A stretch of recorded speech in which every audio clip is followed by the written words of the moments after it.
खान जी मुझे समझा दीजिए, अगर इस पूरी राजनीतिक कवायद का कहीं सबसे पहला टेस्ट होना है तो वो बंगाल की भूमि है, और बंगाल में ममता बनर्जी को महिला वोट बैंक का साथ मिलता है और इसीलिए वो तमाम विरोधियों को मात देते हुए सत्ता की कुर्सी तक पहुंचती है। उनका कोर वोट बैंक है जो इंटैक्ट रहता है, कोई आए कोई जाए।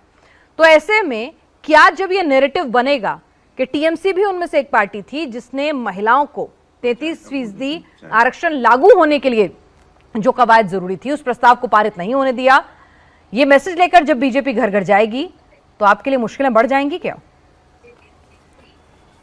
पिनाक जी देखिए, अग्नि परीक्षा से ममता बनर्जी 15 साल ऑलरेडी वो गुजर चुकी हैं, और जितनी महिलाएं सांसद हमारी हैं, मतलब तृणमूल कांग्रेस की तरफ से हैं, पूरे सदन में 38% वो जो सबसे ज्यादा अपने आप में एक इतिहास रचता है। तो ममता बनर्जी ने कभी भी किसी आरक्षण का इंतजार नहीं किया। ममता बनर्जी ने कभी ये नहीं देखा कि हमें चुनावी वादे करने हैं या आरक्षण की वजह से उनको महिलाओं को सपोर्ट करना। ऑलरेडी हमारी जो प्रकल्प जो चल रहे हैं वो तो है ही, जो अपने आप में मुख्यमंत्री को एक अनोखा बनाता है, महिला सशक्तिकरण का एक मिसाल बनाता है। वो खुद भी एक सशक्त और लड़ाकू नेत्री हैं, और अपनी महिलाओं को वो उसी भी तरीके से, वो आम महिला हो जिसको वो लक्की भंडार देकर सशक्त कर रही हैं, या वो खास महिला हो जो सदन में हो या जो विधायक हो। तो हमने एक एग्जाम्पल सेट किया है कि what India thinks tomorrow, Bengal thinks today. Very good, very good. आपको एक डेटा के साथ रोकना चाहूंगी, ठीक है? आपने मुझे डेटा दिया, एक डेटा मैं भी आपको दिखाना चाहूंगी, और इसीलिए मैं आपसे पूछ रही हूँ कि ये आपके लिए कुछ टेंशन का विषय हो सकता है।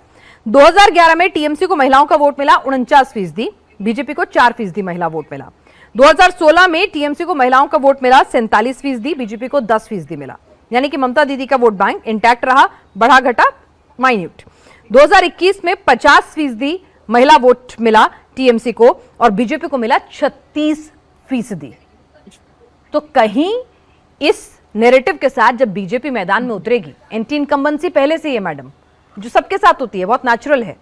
तो ऐसे में सुनिए ना, ऐसे में आपको लगता है कि ये वोट बैंक आपसे छिटक सकता है? बीजेपी का लगातार ग्राफ बढ़ रहा है, आपका घट नहीं रहा है, मैं मानती हूं, लेकिन उसमें सेंधमारी हो सकती है। देखिए, पश्चिम बंगाल में उनके जितने भी कर्मी हैं, नेता हैं, या अभी फिलहाल विधायक हैं, इनफैक्ट उनके जो विपक्ष के नेता हैं शुभेंदु अधिकारी, वो सब टीएमसी के ही लोग हैं। तो टीएमसी वर्सेस टीएमसी आप कह सकते हैं। तो टीएमसी से तोड़कर ही ये लोग ईडी का डर दिखाकर, या जैसे मैडम उस वाले मुद्दे पे हम कई बार चर्चा कर चुके हैं। आज महिलाओं की बात हो रही है। सोफिया खान साहब, आप खुद एक महिला है, तो इसी टॉपिक पे रही है ना। मैंने डेटा आपको कितने टीएमसी के नेता बीजेपी में गए इसका नहीं दिया, मैंने आपको डेटा दिया है कि महिलाओं के वोट का।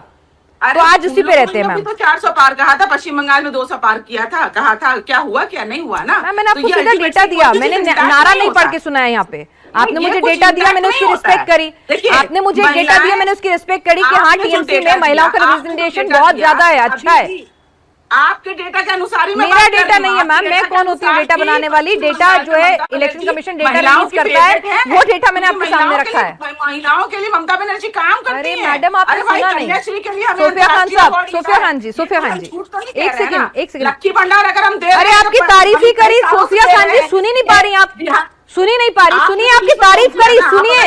अरे भाई, इतनी ज्यादा बायस मत होइए, अपनी सोच में प्रीसेट नोशन मत लेके आइए सोफिया खान जी। मैंने यही आपसे कहा कि 2011, 16, 21 में मैंने यही कहा कि महिलाएं दीदी के पीछे खड़ी रहीं। पहले 49%, 47%, और फिर 2021 में 50%। लेकिन साथ ही साथ बीजेपी का वोट बैंक भी बढ़ता रहा। तो ऐसे में मैं कह रही हूं कि कहीं ऐसा तो नहीं है मैसेजिंग रॉन्ग चली जाएगी, दीदी का कोर वोट बैंक उससे छिटक जाएगा? मैं तो आपसे ही पूछ रही हूं। देखिए, पश्चिम बंगाल में कम से कम हम इतने दृढ़ हैं, इतने हमारा विश्वास जो है वो अटल है कि पश्चिम बंगाल में महिलाएं अगर किसी को वोट करेंगी तो सिर्फ और सिर्फ ममता बनर्जी को करेंगी, क्योंकि ममता बनर्जी ने वाकई में जो एक उदाहरण है ना वो दिखाया है। हमारा राज्य आज भी तुलना के हिसाब से, एनसीआर की रिपोर्ट के हिसाब से यूपी, बिहार या जो जितने भी भाजपा के शासित राज्य है ना, उनसे तुलना अगर करें तो सुरक्षित है। आज भी हमारी महिलाएं जो है रात में कभी भी घूमने जा सकती हैं, कहीं भी जा सकती हैं। यहाँ पर कभी भी देखिए, अभी आप कहिएगा आरजीकर का मामला, आरजीकर के मामले में बता दूं, ऐसा कोई भी मुख्यमंत्री नहीं होगा जो 15 दिन के अंदर 15 दिन के अंदर विधानसभा में जाकर अपराजिता बिल पास करे, जिसमें मांग करे कि 15 दिन के अंदर जो है दोषी को फांसी होनी चाहिए। इतिहास उसमें आप क्या एक हुआ इंसान था को आर्जिकर के कंट्रोल मामले में करके सड़क पर ऐसी पूरा का पूरा मुख्यमंत्री है, बंगाल कैसे जो निकला था नहीं आपने भी करती देखा है, था, तो रुक रैली जाइए, उसमें करती इतना है, दामन ताकि- पाक साफ नहीं था। खैर मालूक नागर जी, आपने अपनी बात रखी है, रिस्पेक्ट दैट। मालूक नागर जी, आपको लगता है कि वाकई में ये मुद्दा जो है महिलाओं के बीच तक जाएगा? प्रधानमंत्री ने जिस तरह से देश का नाम, आधी आबादी के नाम अपना पूरा 30 मिनट का संबोधन किया और उन्होंने बताया कि जो लोग टेबल थपथपा रहे थे वो दरअसल महिलाओं के आत्मसम्मान पर ही सवाल उठा रहे थे, उसी को हर्ट कर रहे थे, और महिलाएं इसकी माफी नहीं देंगी। आपको लगता है कि आधी आबादी जो एनडीए का एक बड़ा वोट बैंक रही है, वो कहीं ना कहीं अब विपक्ष को और ज्यादा डेंट पहुंचाएगी? या फिर विपक्ष जो कह रहा है कि आपकी नीयत में खोट था, आप लाना नहीं चाहते थे, सिर्फ नैरेटिव सेट करना चाहते थे, आपको बहुत अच्छे से मालूम था कि नंबर हक में है ही नहीं?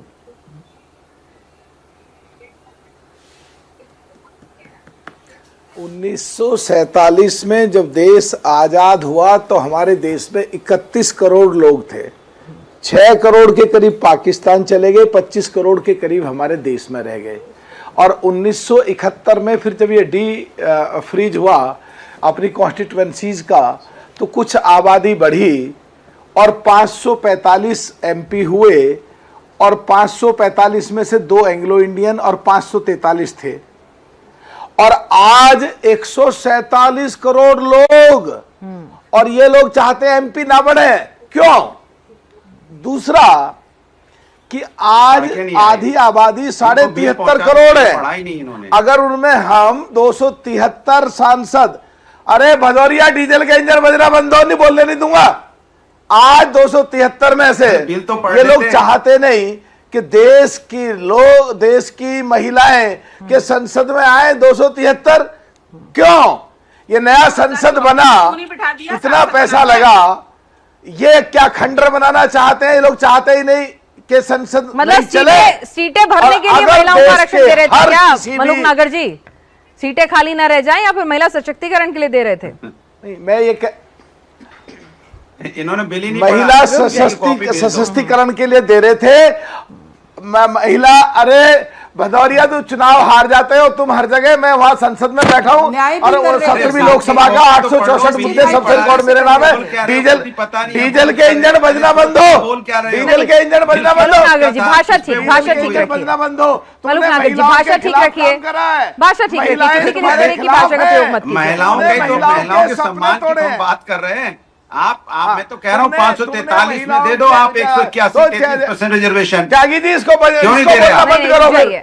मलूक नागर जी, आप इस तरह के शब्दों का प्रयोग ना करें। उनका नाम अनुराग भदौरिया, उसी नाम से संबोधित करें। हम भाषा की मर्यादा का ख्याल रखेंगे दोनों के लिए। क्यों नहीं देना चाहते आप? हमारी इनको बीच में ठीक है, एक सेकंड अनुराग भदौरिया जी, अनुराग भदौरिया जी, तो जब एक मिनट अनुराग भदौरिया जी, अगर ऐसा था, ठीक है, मैंने आपकी बात मान ली कि भाई सरकार की नीयत में खोट है, 543 में नहीं देना चाहते, लेकिन जब आपने सर्वसम्मति से 2023 में वो बिल पास होने दिया था, तब आप गिरवा देते। एक सेकंड मलूक नागर जी, गलत बात है, मेरी बात पूरी, एक सेकंड मलूक नागर जी, तब आप गिरवा देते वो बिल।